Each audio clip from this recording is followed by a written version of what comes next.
Listen, I am not a professional FPV pilot at all. I have no past experience with an FPV drone. I do have experience with the Mavic Air 2. I've been shooting my boy Aaron. We have a drone county here in Miami, Florida. So I just want to share some information, get straight to it.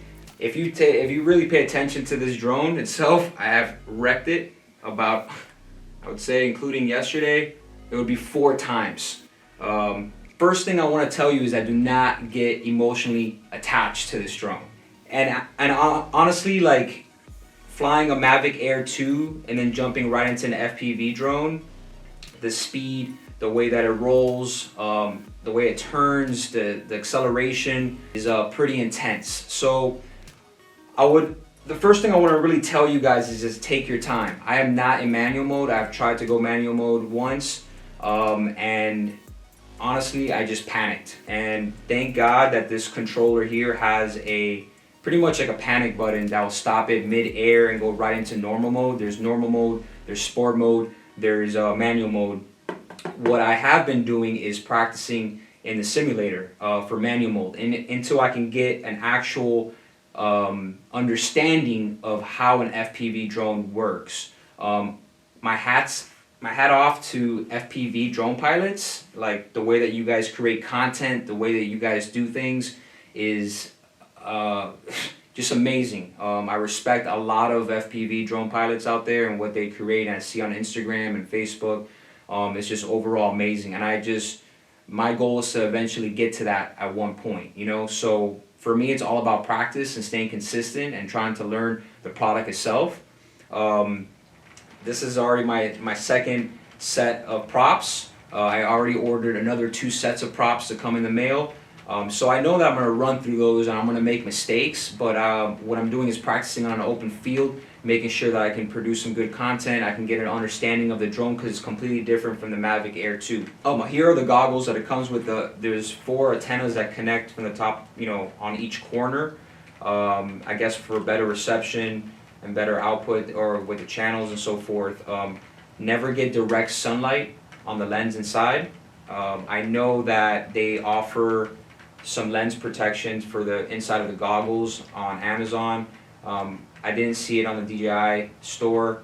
I don't know why DJI does not provide those when giving out these goggles, but hey, it's a business, everybody's trying to make money, I get it, I would do the same thing. Everything is an upsell. I think that when you unbox it, they provide 2 sets of propellers. I think they should offer about 4 sets of propellers, and that's why now purchasing more propellers, it was out of stock, and that's what happened. Everybody's just crashing the drone and they're just getting out of control with it, including myself. I took it to an abandoned warehouse and thought I was an FPV drone pilot, and there you go. Look at all the scratches. I'm having a fan sensor error that popped up. I had to take off the shell, move around the fan, and now it's working. I actually called DJI support. I asked them a couple questions. They had no idea what I was talking about. You know, somebody wanted to see what I was actually seeing in the goggles on the phone. So I said, yeah, we can do that. So I tried connecting it using the same adapter that it came with in the combo, and it never worked, or it was never plugging in. So I thought maybe it was just for the activation, but I was wrong. If you actually look at some of their YouTube videos, DJI does provide information about having your phone connected while you're actually in flight. And so after scrambling around, I found out that I used my iPhone 11 Pro lightning cable, which is a USB-C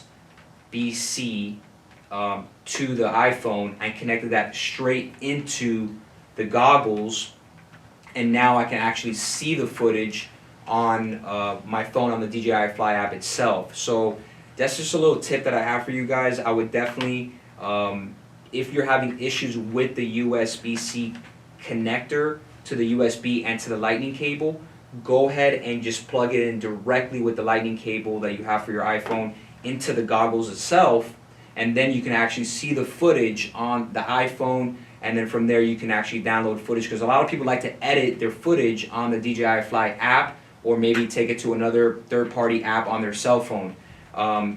for me, I prefer to do that sometimes when I'm traveling, so I'm editing on the fly. I'm not editing on a laptop or at my house, so I want to edit some footage that I shot on a mountain. I'm like, all right, I want to edit right now on the fly. The DJI Fly App, I download the footage straight from there onto my iPhone, and then I make the edits that I need to make, and then I just post it or send it to a friend or family member. Now, so coming back to the safety part of this, I would really practice. You know, the simulator, they designed the virtual, DJI has designed an app specifically for a simulator. You need to go ahead and download that, start to practice, and use a controller and start to practice manual mode until you can get a better feel of exactly how it is. They do recommend on different videos, I've seen some tutorials, is to tighten up the left joystick. And basically what you're going to do is you're going to remove this back cover. They do bring a tool where you can go ahead and tighten it a bit, and you want to make sure you have full control, because right now there's a spring inside the controller, if you can hear that. So that you want to eliminate, so you can control the throttle up and down and make sure that you have full control of that actual part of being in manual mode. Again, I'm not no professional. I'm just saying, I'm repeating what I've learned and what I've heard. So yeah, definitely the simulator is the way to go. The first day I got the drone and I went ahead and connected the simulator, and I actually put the goggles on, I got sick. And I got motion sickness. I'm not a person that gets motion sickness. I couldn't believe that actually happened to me. I wanted to throw up and yak everywhere, but I didn't. I held it together because it's drone life, you know what I'm saying? You gotta get it together. So after that, that was my first flight, was in the simulator, and I said, oh well, we're gonna have some issues here in real life. So when I went to actually fly it for the first time, I got a little dizzy, but it was nothing crazy. It's more of like just an amazing experience, just going into a whole other world. I can't explain it. After trying to fly the FPV and then jumping right into the Mavic Air 2, I just didn't want to fly the Mavic Air 2, unfortunately. I just want to get right back into the FPV. This drone is changing the game, in my opinion. Again, I've never flown an other FPV drone. I was in the market to try to figure out what I was going to do about FPV because I was interested. I wanted to take my footage and my content to the next level. I just didn't know how, so I started researching FPV, and they were telling me about building an FPV drone or buying it and then getting the GoPro and adding it, and it was just really complicated. I'm always working, so it's really hard to just sit down and say, all right, I'm going to build a drone and figure it out from there. And then about 2 months later, this came out. So I'd say get it. It's hands down, it's amazing. It's fun.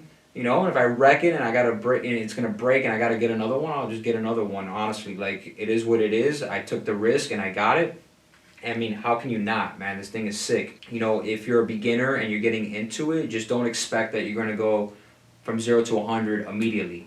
This takes practice. I'm far from where I want to be with the drone, but I know that I could eventually get there if I take the right steps. I can't just jump immediately into just wanting to get it done and accomplish. You have to earn your stripes. Every FPV drone pilot out there just creating amazing content has put in the time and has been putting in the work. In my opinion, like, I don't know any other FPV drone. This is it. So for me, it's amazing. So if you're anything like me, and you're interested in actually purchasing it and getting involved with it, just remember to take your time, understand the drone, feel out the drone.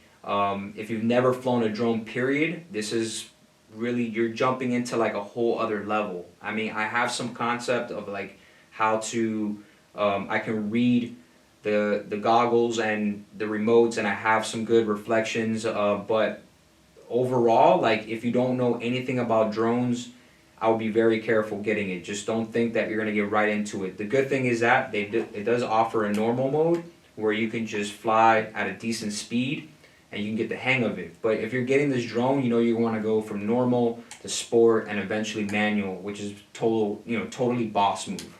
So I'm almost at the manual. I'm going to get there, and I look forward to sharing some more footage with you guys. Thank you so much for tuning in.